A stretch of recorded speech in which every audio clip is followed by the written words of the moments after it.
नमस्कार साथियों और प्यारे विद्यार्थियों, बात करते हैं रूढ़िवाद क्या है, रूढ़िवाद का मतलब क्या होता है।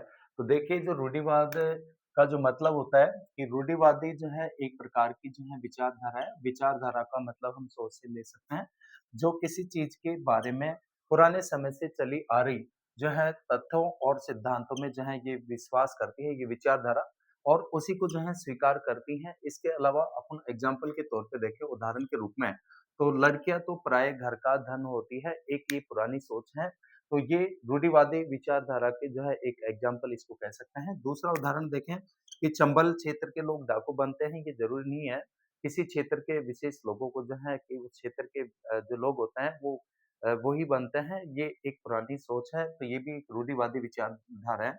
इसके अलावा जाति के आधार पर भेदभाव करना, कि ऊंच-नीच के आधार पर अस्पृश्यता या छुआछूत, वो भी जो है एक रूढ़िवादी विचारधारा है।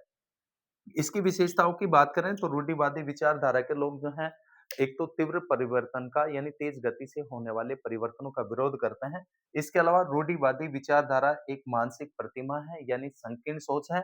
रूढ़िवादी विचारधारा के लोग पुरानी प्रथाओं को बंद करने वालों के जो है विरोधी होते हैं। फिर से देखिए, रूढ़िवाद का मतलब क्या है, रूढ़िवादी विचारधारा क्या होती है।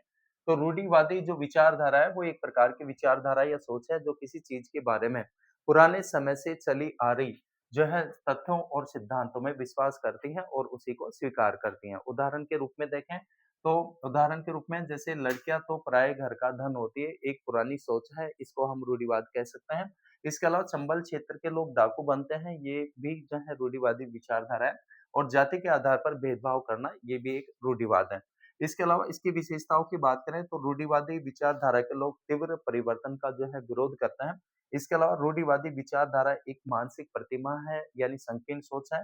रूढ़िवादी विचारधारा के लोग पुरानी प्रथाओं के बंद करने वालों के विरोधी होते हैं। आई होप जानकारी अच्छी लगी होगी। जानकारी अच्छी लगी हो तो लाइक, सब्सक्राइब और शेयर करें। धन्यवाद।